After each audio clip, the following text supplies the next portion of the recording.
All right, let's quickly cut across to the state of Nepal, and it doesn't look very good there, viewers. The latest coming in, the situation extremely tense, rather critical. 20 people have been killed in the clashes that have taken place against the protesters and the police. The police has opened fire with live ammunition. Violent protests continue across the country. Nepal government's emergency cabinet meet begins. Security of offices of major political parties of Nepal. Senior leadership has also been increased. Right now, the streets of Kathmandu in abject chaos. School colleges to remain shut for the next 2 days in several cities, not just Kathmandu, but across the country of Nepal. 20 people, like I pointed out, have been killed. Over 250 protesters are grievously injured. The condition of 25 protesters currently is critical. The fatalities will rise. The police was forced to open fire with live ammunition. All of that now playing out on the streets of Kathmandu.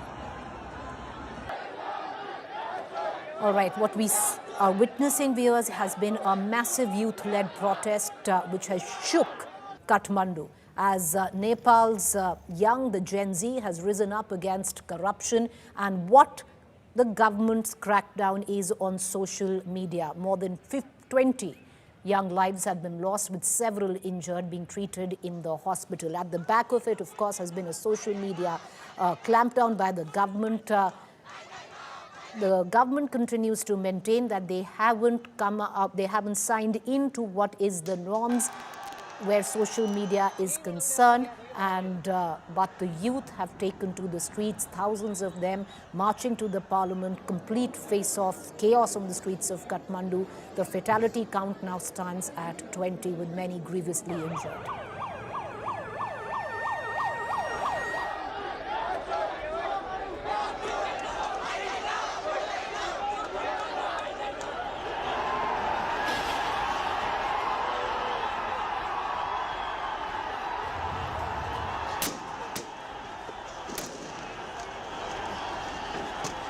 From hashtags to handcuffs, Nepal's Generation Z has gone from scrolling to storming the streets.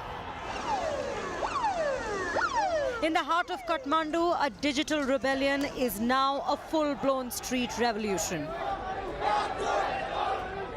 A massive youth-led protest shook Nepal's capital as thousands of Gen Z demonstrators hit the streets, angry over corruption and what they call a direct assault on digital freedom.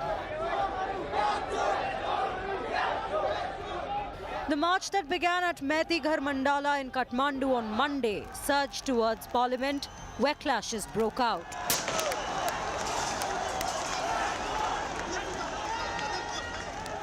The police fired tear gas and used water cannons as some protesters breached the Parliament compound. Authorities have since imposed a curfew across key zones of Kathmandu. The unrest erupted after the KP Sharma Oli government blocked 26 social media platforms, including Facebook, WhatsApp, YouTube and X, for failing to register with the Ministry of Communications. While officials insist it is a regulatory move, protesters claim it's a crackdown designed to silence dissent. ये protest corruption के लिए है। हम सब लोग अब जागरूक हो चुके हैं कि अब नहीं सह पाएगा। अब जो होगा अब युवा पुस्ता करेगा। हम लोग को ये बुरा लोग नहीं चाहिए। अब जो देश चलाएगा वो युवा लोग चलाएगा। Despite internet blackouts, young activists turned to platforms like TikTok to organize what's now being called the Gen Z revolution. Meanwhile, former Chief Minister of Province Gandaki Pradesh, Khagraj Adhikari, defended the government's move, saying it was meant to protect young people and that better compliant mechanisms would soon be introduced. Government had announced to come to register in the proper channel, and this is the only try to make it in registration and regulation. Due to that, we can make it, private. We can preserve the private secrecy, privacy, and, criminology, not to promote the criminology.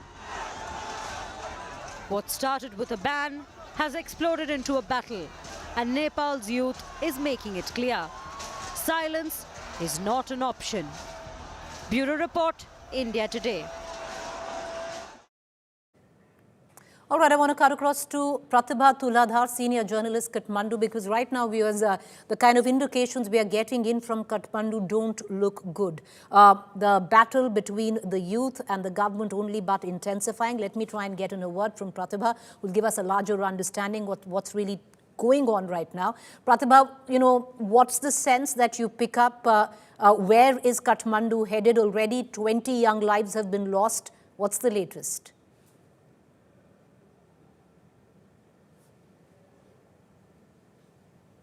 Pratibha, can you hear us?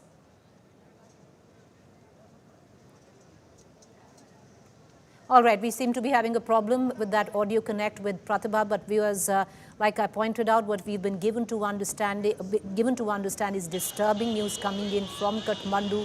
Things have reached a head. 20 young lives already lost. The police was forced to open fire. All of that taking place in the backdrop of the youth, the Gen Z coming out in massive numbers, thousands of them, to protest what they call is a clampdown on social media. The government says it's a regulatory issue.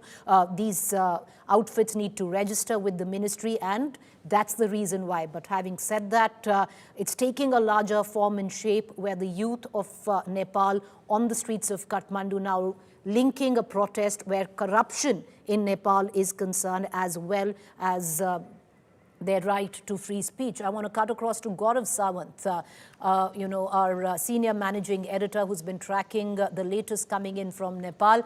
Gaurav, what more can you add?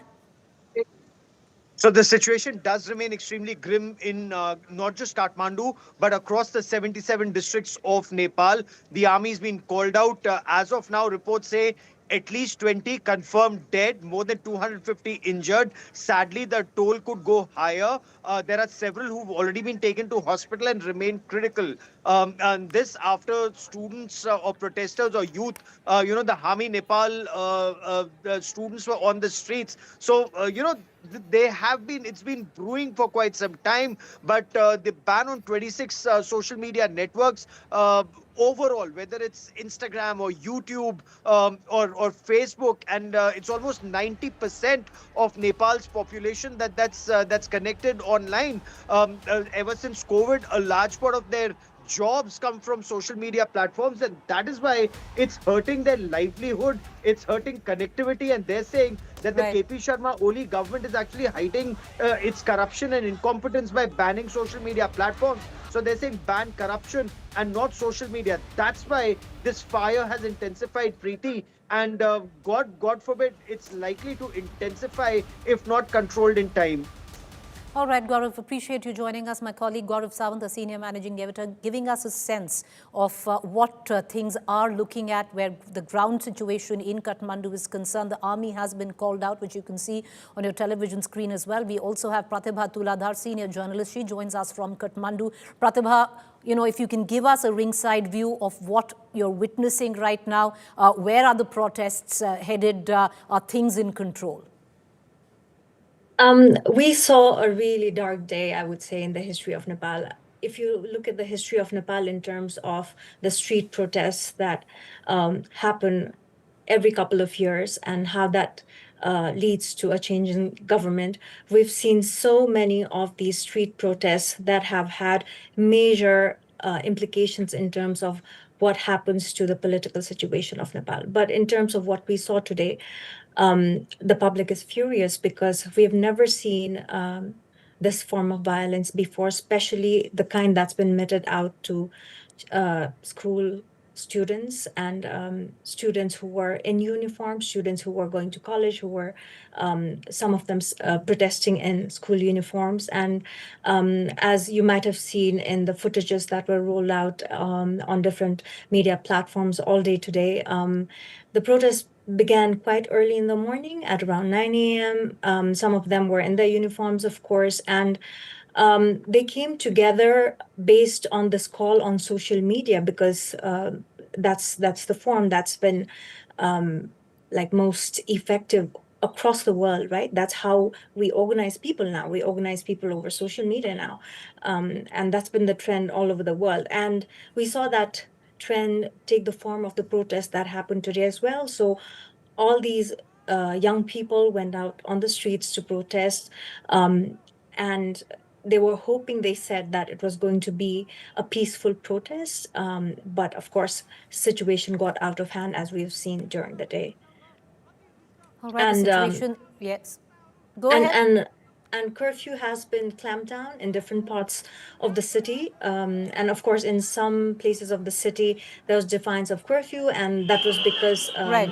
protesters said that they were not aware that the curfew had been clamped down, because they were already out on the streets and they didn't really Right. they were not aware. So yes, and then Pratibha, I'm going to as come right back to you, and I want to get a larger understanding, because is the government looking at negotiating, and if they do negotiate with the protesting crowds, who are they negotiating it, with? Because there doesn't seem to be anyone or any organization spearheading these protests against the government. I want to just stay with me. I want to cut across to Pankaj Das, who's been reporting from the ground in Nepal. Pankaj, क्या sense है जो ground situation है अभी? क्या things अभी under control है में है, या अभी भी टेंस सिचुएशन बनी हुई है? बिल्कुल भी कंट्रोल में नहीं है। और जो ये प्रदर्शन है, ये पहले पार्लियामेंट हाउस के आसपास सिर्फ सीमित था, लेकिन काठमांडू के कई इलाकों में फैल गया है और कई इलाकों से खबर आ रही है कि वहाँ पे पुलिस के साथ प्रदर्शनकारियों की झड़प जारी है। काठमांडू का जो न्यू रोड का इलाका है, जो सिंधारा का इलाका है, यहाँ का मेन सेंटर आर्मी हेडक्वार्टर वहीं पर है। इन जगहों से भी खबर आ रही है कि वहाँ पे पुलिस और प्रदर्शनकारी के बीच इस समय झड़प चल रही है। साथ ही पुलिस ने वहाँ पे जो हॉस्पिटल है, नेशनल ट्रॉमा सेंटर, जहाँ पे कई डेड बॉडी अभी भी रखी हुई है और कई सारे जो घायल प्रदर्शनकारी हैं उनको वहाँ पर ले जाया गया है। वहाँ पर हॉस्पिटल के भीतर पुलिस ने लाठीचार्ज किया है। इसी तरह सिविल हॉस्पिटल के बाहर भी और वहाँ पे पुलिस ने टीयर गैस छोड़ा है और वहाँ पे कई डॉक्टर जो है, जो इमरजेंसी में थे, इमरजेंसी में वहाँ पे जाके वो हुआ है। तो इस जो स्थिति आउट ऑफ कंट्रोल हो रही है, न सिर्फ काठमांडू में बल्कि काठमांडू के बाहर कई शहरों से ये खबर आ रही है कि वहाँ भी गोलियां चली है। इस हड़ी में तो 2 लोग के मारे जाने की खबर है। जो प्राइम मिनिस्टर का होम डिस्ट्रिक्ट है ढाका, वहाँ पर भी दमक में 3 लोग गोली लगने से घायल हो गए हैं। और कई सारे शहरों में कर्फ्यू लगा दिया गया है। नेपाल के भैरवा में, बुटवल में, इस तरह से तमाम शहरों में कर्फ्यू लगा दिया गया है। एहतियात के तौर पर सरकार ने 2 दिनों तक स्कूल कॉलेज को ऐसे शहरों में जहाँ प्रदर्शन हो रहे हैं वहाँ उनको स्कूलों को बंद कर दिया गया है। सारे पॉलिटिकल पार्टी जो है उनके ऑफिस की सुरक्षा बढ़ा दी गई है, क्योंकि सरकार को आशंका है कि ये प्रदर्शनकारी हो सकता है कि रात में या कल सुबह उनका जो निशाना हो वो ये पॉलिटिकल जो पार्टी के दफ्तर है वो हो। और सभी बड़े नेताओं की सुरक्षा भी अभी बढ़ा दी गई है। पंकज, अभी तक जो फेटालिटीज हैं, 20 are killed, many are seriously injured Pankaj, पर कोई समाधान अभी निकल के आ रहा है या नहीं आ रहा है? कोई आउटफिट है जिससे सरकार बात कर सके? क्योंकि ये पूरा एक ऑर्गेनिक प्रोटेस्ट लग रहा है कि कोई एक ऑर्गेनाइजेशन नहीं है, कोई आउटफिट नहीं है, कोई स्टूडेंट विंग नहीं है। सरकार बात करे तो किससे करे? जी बिल्कुल, ये सरकार के लिए बहुत बड़ी मुश्किल है कि वो किससे बात करे, किसके साथ बातचीत करके समाधान का रास्ता ढूंढे। दूसरी बात ये भी है कि सरकार इस समय यहाँ पे 2/3 मेजोरिटी की सरकार है। अगर एक दिन के प्रोसेस से सरकार को वापस अपने डिसीजन को लेना पड़ा तो ये भी सरकार के लिए बहुत ही खराब सिचुएशन होने वाला है, क्योंकि ये इसके बाद एक ये बन जाएगा, एक एग्जाम्पल बन जाएगा कि इस तरह के प्रोटेस्ट करो और सरकार को झुका दो। क्योंकि सरकार ने 1 घंटे में जैसे जिस तरह से आर्मी को डिप्लॉय कर दिया, उससे लग गया कि सरकार के कंट्रोल से सब कुछ बाहर हो रहा है। तो सरकार के लिए बहुत ही इस समय गंभीर स्थिति है कि वो क्या करे। वो अगर डिसीजन वापस लेती है तो भी सरकार की चिड़चिड़ी होने वाली है, और डिसीजन वापस नहीं लेते ये मामला और ज्यादा आगे बढ़ने वाला है। बने रहिए पंकज हमारे साथ। I want to go back to Pratibha Tuladhar. Pratibha, what seemingly is an organic protest where students and the youth joining in from all spheres, making it difficult, to hold a conversation or a dialogue to end the protest. But the NGO Hami Nepal was the one which was behind most of these protests. Is there any initiation to build a dialogue that maybe things can then be stemmed in terms of what we are witnessing? So what we've heard so far is that the government has called for an emergency meeting and they're trying to look into what the next steps can be. But it also feels like they've waited too long for this emergency meeting to take place because it has been a very violent and sad day already. And of course, as you spoke to Pankaj earlier on as well, and as he shared, it's really difficult to hold meetings with like one group particularly because this has been an organic protest. And we've seen this across Nepal. Youth from across Nepal have come forward on their own, but of course, there have also been reports of infiltration, which is Right. something that we have been witnessing in protests in the past as well. And so there have been talks of infiltration. And so, of course, at this point, it's hard for the government to, as they're saying, ask for like a particular group to come and talk to them. But I think it's also important for the government to understand at this point, especially when the human rights sector and the opposition are already calling for the resignation of the prime Right. minister. It's important for the government to understand that this is something that is not about a particular group of people, but it's about the youth of Nepal who are calling for a change and end to corruption, end to nepotism, so that there can be some form of security for them, job security, and a lot of these issues that have been unresolved and that issues that the government has been unresponsive towards, that's been Right. building up over the years. True. And that's something the government needs to address The at this social point. And media it's clampdown only seemed to be a trigger, Pratibha, because exactly, it seems to exactly. be multiple issues that have been piling on, and the result is what we've seen in terms of an explosion where street protest is concerned. Stay with me. I'd like to go back to Pankaj. He's been reporting from ground, getting us the latest. Pankaj, जो हम discuss यही चीज़ कर रहे हैं कि देखिए ये जो सोशल मीडिया क्लैम्प डाउन है ये एक सिर्फ ट्रिगर है, इसके पीछे करप्शन के इश्यूज हैं, बहुत सारे और मुद्दे हैं जो एंटी इनकम्बेंसी नेपाल के जो प्रधानमंत्री हैं उनके अगेंस्ट, इन सब के दायरे में अगर हम बात करें तो ये प्रोटेस्ट अभी खत्म नहीं होने वाला है, लगता है और इंटेंसिफाई होगा।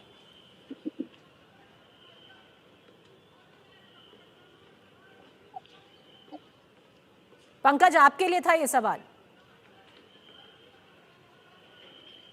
Pankaj, can you hear me? Okay. I think there's a problem with the audio line where Pankaj is concerned. We're going to try and rebuild that audio line. But viewers, I just want to give you the backdrop. The backdrop clearly is with what is being reported, and it is where the Gen Z, thousands of youth of Nepal coming out on the streets protesting against what is a digital clampdown, a clampdown on social media, where they are protesting against it. The government says it's a regulatory issue. All these companies need to register with the ministry, and they haven't quite done so. But there is, something bigger in the offing, which clearly this latest flashpoint has proven to be just a trigger. I want to bring in my colleague Pranay, who's joining us for more on this. Pranay, there are a number of issues which have now exploded on the streets of Kathmandu, with the trigger being the social media clampdown. Actually, the social media clampdown or social media ban has become a point here, Preeti. But definitely, there were grievances. There were grievances regarding corruption. There were grievances regarding the unemployment, the grievances regarding the management, the fiscal management of the Nepal exchequer. There are many issues, and we have seen the indications of these, this growing anger among the Nepalese population in terms of bringing back the monarchy or the removal of the electricity commission chief. In the recent past, in last 4-5 months, we have seen many such protests. But the way it became the rallying point, you see the methodology chosen by the KP Sharma Oli government to ban these social media platforms by virtue of bringing an ordinance. That is also a bone of contention, because many people think that he should have brought in via the cabinet approval, which he didn't choose. He brought the ordinance. The parliament approval was not taken in terms of bringing out such kind of a ban. More so, this indeed became a rallying point. But definitely, it cannot be ignored, the fact that the anger was growing in Nepal. The KP Sharma Oli government did not pay attention to the growing anger as well. And if you see it has been 4 days. Last week they have put ban on these 26 social media platforms. After that, there have been grievances, there have been reports, there have been protests as well. And the call was given. What did KP Sharma Oli government do? Why did the government allowed to escalate situation to go to this level? And why there were no security deployment to maintain the law and order in the situation? Why did they allow it to spread to the other parts of Nepal as well? So somewhere definitely they have failed. And meanwhile, at a time, you see the situation here, Preeti, that there has been no official statement by the government of Nepal so far. It's been over 5 hours. This rampage and this protest is going in Kathmandu and various other cities of Nepal. Army has been deployed in Nepal, but there is no official statement by the government of Nepal as yet. All right, Pranay, stay on with me. I'm joined right now by Alina Acharya. She's a journalist with, in Nepal. We're going to just try and get her organization. But Alina, appreciate you joining us. Very quick take on what you're witnessing on ground. What we're looking at while we're sitting here. It seems to be a massive protest where the social media clampdown is concerned, but there's larger backdrop behind it. Okay, so at first, on the September 4th, Nepal's government had officially declared that 26 social media, which were not officially registered in Nepal, they government declared to ban it. But most of the medias and most of the people, they are saying that this Gen protest that has been happening today in Kathmandu majorly, it's not just because of the ban of social media.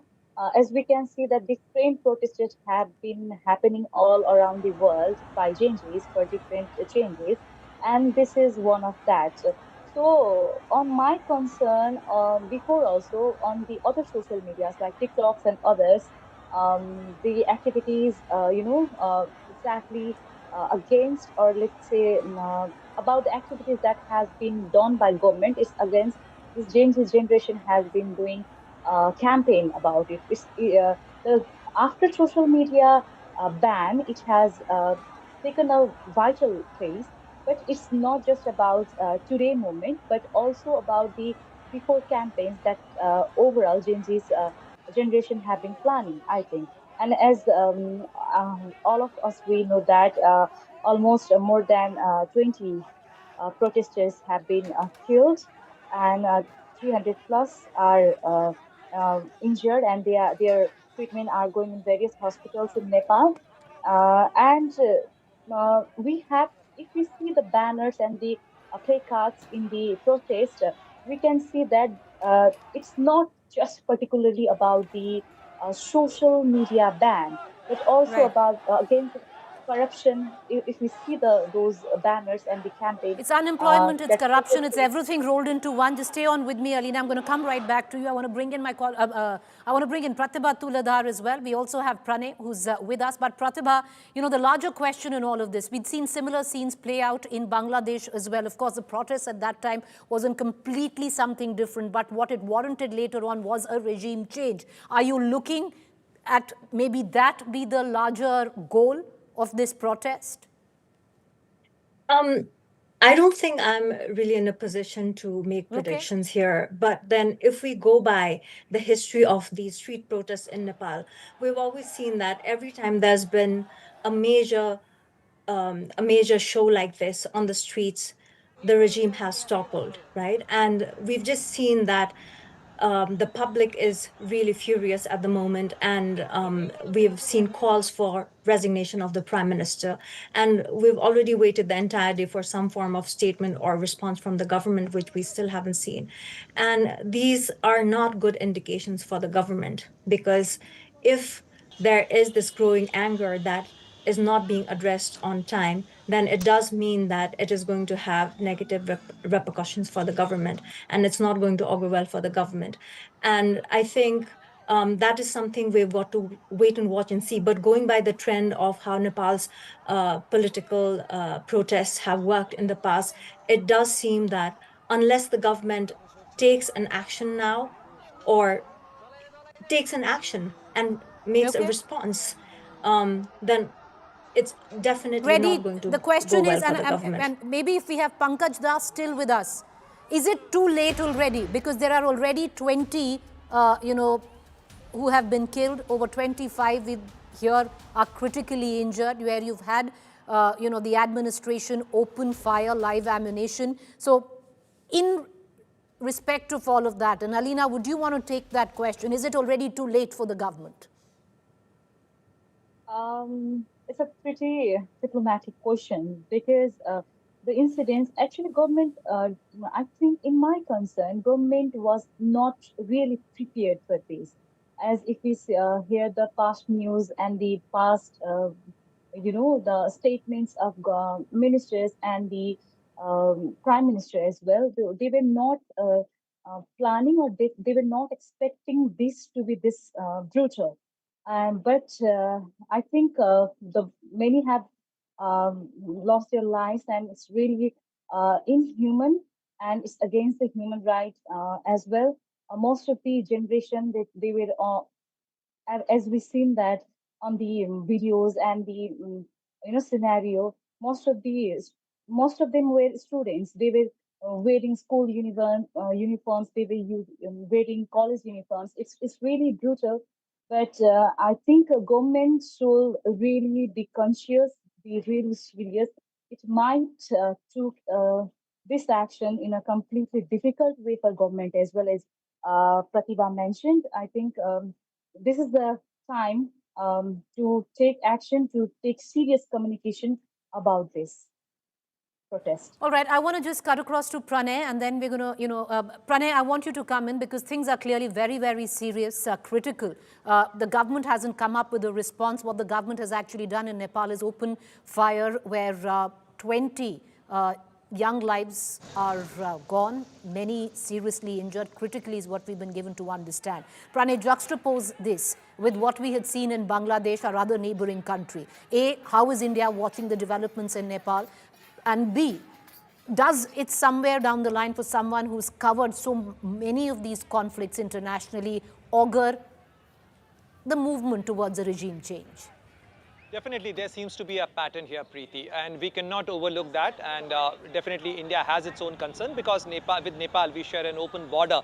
Therefore, the Ministry of Home Affairs has, already put SSB, which is the guarding force on the Indo-Nepal border, on high alert and to watch situation. The government of India, in Ministry of External Affairs, as well as Indian Embassy in Kathmandu, is also monitoring the situation. But having said that, I also want to mention about the larger issue here, because the management of the social media or the regulation of the social media content has become a new challenge for the democratic government. On one side, we have to ensure the freedom of expression, but on the other side, we also have to regulate the content. And on the other side, if you see how these tech giants, how these big tech companies are behaving, you would recall, Preeti, that how the Indian government had to put pressure on Twitter and bring them to compliance, to the parliamentary committee as well, for the sake of compliance. And recently, a few years ago, Government of India brought the IT guidelines and asked these companies to comply. But Pranay, fair point. You're making a strong point there, because there have to be guidelines, and whatever the organization is, they need to register and comply with the country's rules. But having said that, is it just the tip of the iceberg? Because a protest like that, just on the basis of a social media clampdown, looks rather improbable, because this seems to be a snowballing of multiple issues and then exploding on the streets of Kathmandu. Word just coming in, and we're going to try and get a confirmation right now, because with what we've been discussing on the possibility of what we are witnessing on the streets of Kathmandu is a push towards regime change. The first indication is already coming in. And we're going to break that news in just a minute, because it does seem that the Nepal Home Minister has actually offered to resign. Nepal's Home Minister Ramesh Lekhak has offered to resign from his post in the Nepali Congress office bearers meeting, which we had informed our viewers a short while ago, because there has been a meeting, an emergency meet by the Nepal government. The Home Minister, taking moral responsibility, has offered to step down. But will that be enough? Home Minister Lekhak is currently attending the cabinet meeting. All of this in the backdrop of 20 young live students that were killed in today's incident. Opposition parties demanding the resignation of the Prime Minister. But what we've been given to understand that in that meeting, Ramesh Lekhak has actually offered to resign. Will that resignation quell the protests and somewhere down the line douse the anger that we are witnessing in Kathmandu by the Gen Z or youth, with thousands of them taking to the streets? Let's cut across back to our guests right now. All right, so Pratibha Tuladhar still continues to be with us. Pratibha, the Home Minister offering to resign right now in that meeting that you were speaking of, will that be enough in terms to quell the anger that we see on the streets? With the Home Minister announcing the resignation, with the public eye right now, this could also be seen as perhaps he is also just being made the scapegoat for something the entire government has to take responsibility for. Because is that enough to quell the protests or to address the death of almost 2,000 young people, but also dozens of others who are critically injured and are now waiting in hospital to get treatment because the hospitals are flooded as well. So you're thinking it's practically... Yeah, will that be enough is a question that, of course, will need to be answered in days to come. But Alina, would you want to weigh in on this breaking news coming? Go ahead. Make your point. Make your point. I was also just saying that even if this protest ends with the move that the government has currently made, it's not going to be a long-term solution, because if the government really wants to address it, there has to be more that's put in place. And that will not be enough. Fair point. Alina Acharya, what's your view? The Home Minister now offering his resignation, taking moral responsibility for 20 young students and lives that have been lost in the protest. Do you think that would be enough somewhere down the line, at least right now, to quell the kind of anger that we are seeing boiling over on the streets of Kathmandu? I think it's a very inhuman activities that government had done, and we are in democracy. As a constitution of Nepal clearly mentions about the freedom of speech, and the activities that has been happened today, I think it's really crucial. It's completely inhuman, and the resignation is just not enough for it. They have lost their lives. Their father and mother have lost their children. Fair point. It's just not enough. But do you think the protesters will buy it right now, Alina, at least for now? Will that be enough to douse their anger? I think it's a very diplomatic and critical situation to say anything, because we don't, we don't have the particular leader leading this. And Genji... Yes, it's an organic protest. There's not one person. Who does the government speak with? Who does the government talk to? I want to get in a quick word from Pranay before we go into a break. Pranay, would you want to come in? Because, if you just mirror it with the developments we'd seen in Bangladesh, of course, very, very different issues. But Bangladesh ultimately resulted in a regime change. And here, once again, an organic protest, which clearly turning political. Who do you speak with? Multiple units involved. You're absolutely right, Preeti. We see a pattern here, because what happened in Bangladesh, student-led protest, which turned into a regime change game.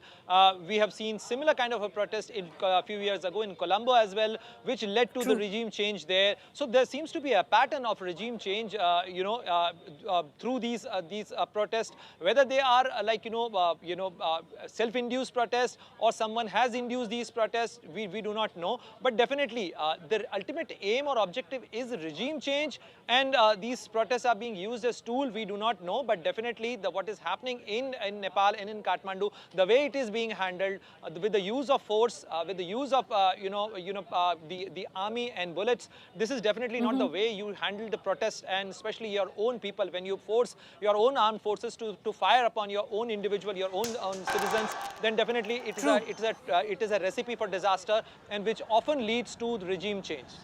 Well, and that's the question that we ask viewers. Is it already too late right now? Because the government now offering the Home Minister's resignation. Will that be enough? Because all of this happens in the backdrop of 20 students been killed, where the administration opened fire. 25 students more are critical. So the fatalities will rise. Will that be enough to quell the kind of anger you see on ground is something that remains to be seen. I appreciate all our guests for joining us. We're going to keep a keen eye on all developments coming in from Nepal.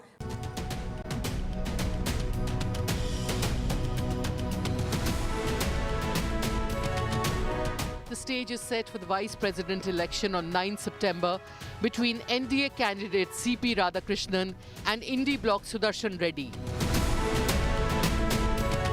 It's a battle between a lifelong politician and a former judge of the Supreme Court. And the numbers have added edge in favor of the ruling alliance, while the opposition is banking on cross-voting and abstinence. The Electoral College for the vice presidential election consists of elected members and nominated members of the Rajya Sabha and 542 elected members of the Lok Sabha.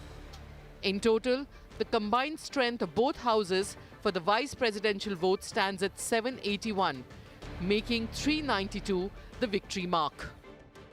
The Secretary General has sent us a letter which has got our number there. So we will have to carry the letter.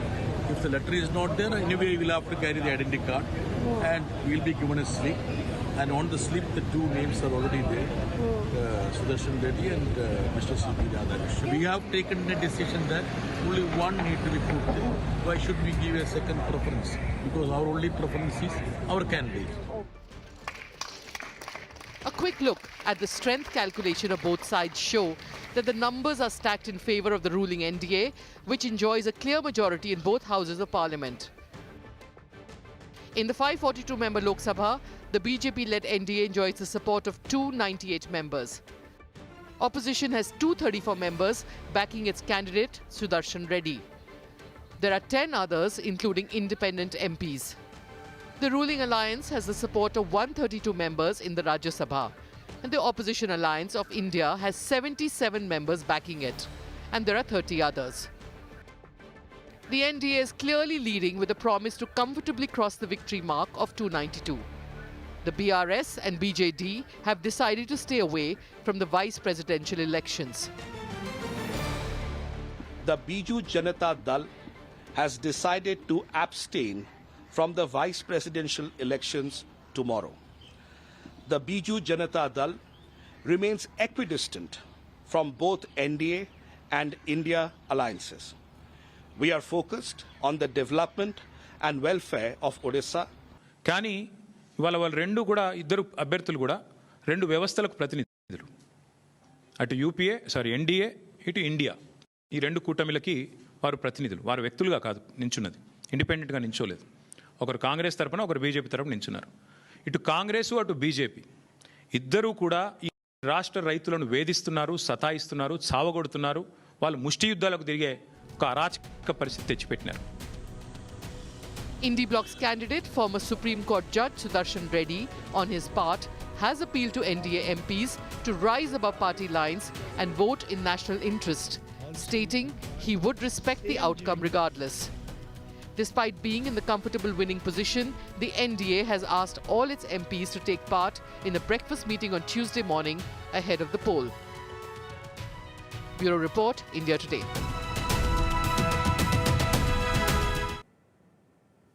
Whereas in terms of optics, the opposition would want it to look like a battle of narratives, but where numbers are concerned, one thing is very clear. This will be a token election with the numbers standing firmly with the NDA, and quite comfortably so. But having said that, like I said, it's also a battle of optics and what the opposition would want us to believe, a battle of narratives. Let's cut across right now. I have with me K.R. Suresh Reddy, BRS Parliamentary Party Leader, MP Rajya Sabha. I also have with me Dr. Syed Nasir Hussain, MP and National Spokesperson, Congress. He's someone who's worked on the campaign of the Vice President where the opposition is concerned. Appreciate both of you taking the time and joining us. Dr. Hussain, allow me to come to you first. One thing is quite clear, sir, that tomorrow it's for you and the opposition. It's a battle of optics more than numbers. The numbers, I would hope you agree, right now stand firmly with the NDA.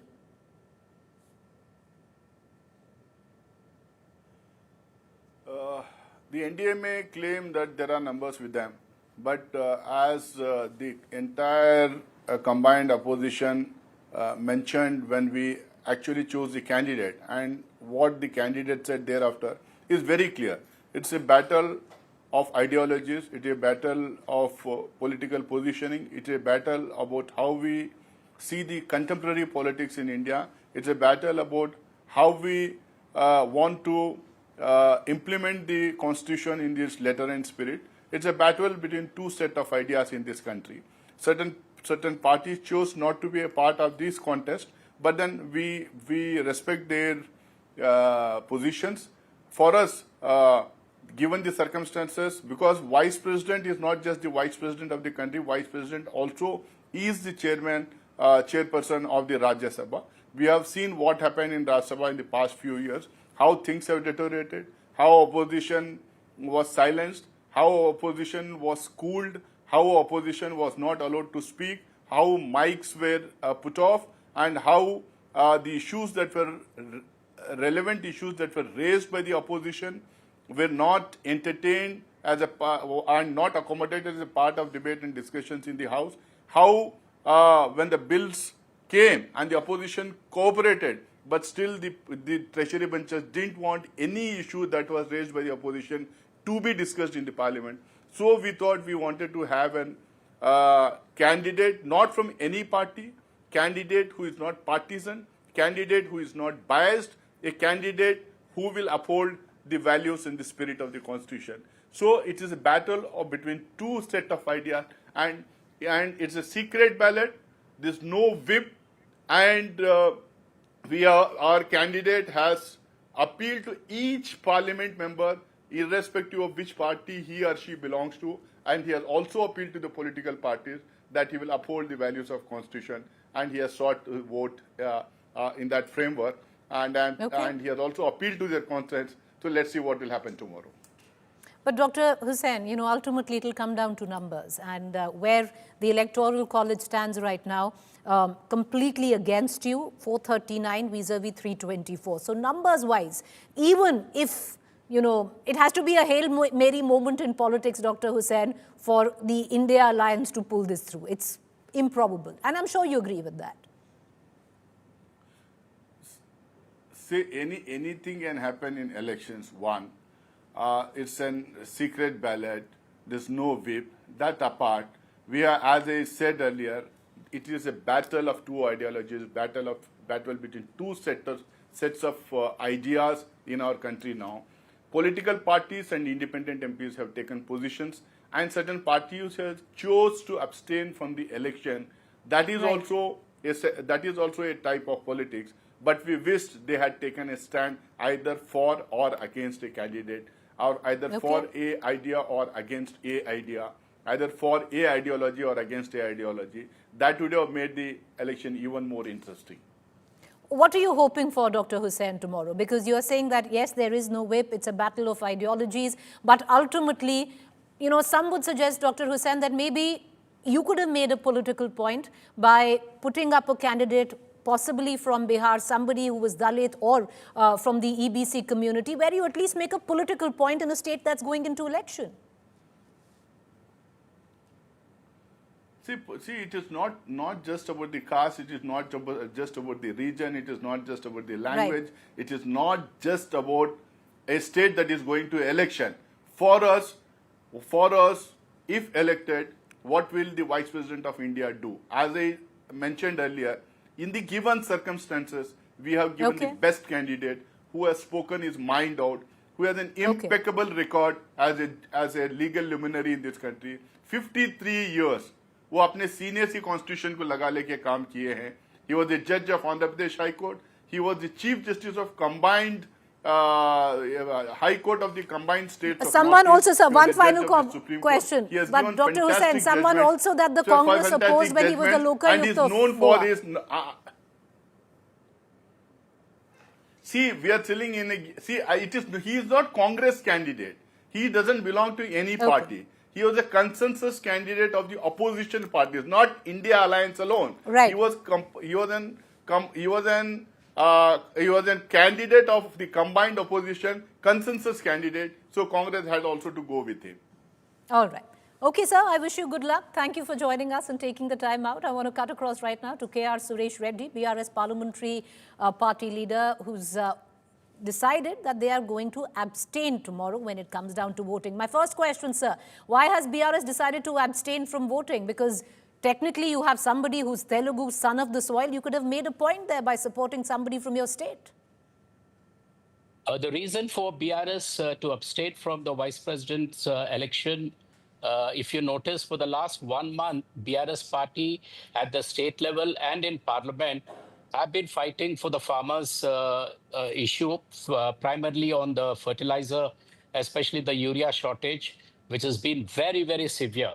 Thousands of farmers are on the roads. You can see even today, every village, they are fighting for the fertilizers.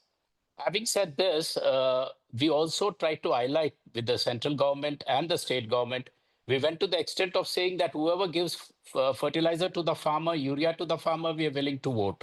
So went to that extent, but unfortunately it fell on deaf ears. Our leader, KCRG, BRS party primarily was started fully for creation of Telangana and subsequently for the development of Telangana and for the cause of people of Telangana. Whenever there is any difficulty, we stand by them. So the only way we could highlight this issue to this insensitive governments at the center and state was to abstain. And that was the only option available. Abstaining doesn't mean boycotting. Abstaining means it's like I would interpret it as the nota, none of the above. That facility is not available in tomorrow's vice presidential ballot paper. So we have taken this decision to abstain. But Mr. Reddy, let me ask you, the fact is you say that one of the main reasons or the main reason that you've decided to abstain is because of the farmers. You'd asked for free urea from either the center or the state. But the point is very clear. Something which the Chief Minister of Telangana also, Mr. Revant Reddy, has stated, that all of this is a ploy of BRS because states neither produce urea or distribute urea.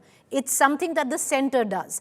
And the allegation today is from the Congress, sir, that you always wanted to side with the BJP. You were using urea as just a face saver because in any case, the state government has no role in distributing urea.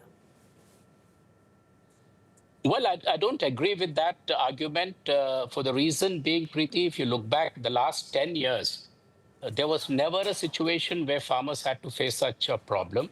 And they didn't face such an issue because of a very good planning coordination by the state government with the central government, where the then Chief Minister KCRG on a day-to-day basis was monitoring. He was not only monitoring with the Chemical Ministry, with the Agriculture Ministry, with the Railway Ministry. So there has to be a very coordinated effort to get the needed fertilizer. Unfortunately, here, both the governments were not very sensitive to the needs. There was lack of planning. The bureaucracy was not alert. They could not assess. So all these factors kicked in. And it's not that we just said today and we are abstaining tomorrow. This is a demand which has been going on for a month. And even today and probably tomorrow on the polling day, also there will be a huge turmoil for urea supply in Telangana. Now, having said this, you should also look at the fact what the the ministers from Delhi did in Hyderabad. There's this central minister who represents Telangana. He comes to Hyderabad and says, we don't require BRS support. I mean, such arrogance is not good for any democratic setup. And then we have the Congress party, the central leadership here tries to, get to kind of coordinate with us. But then what happens in Hyderabad? Hyderabad, you get to see at the district level, at the village level, BRS workers being harassed and victimized. So in a situation like this, what we call it the devil and deep sea situation, and fundamentally the aspirations of the people of Telangana are being let down by both the governments. The only option left for a leader was to abstain. And since there's no provision of nota, we have decided to abstain. All right, sir. Appreciate you joining us, Mr. Reddy. Thank you there. We're going to keep a keen eye on all developments tomorrow when the voting begins at 10 a.m.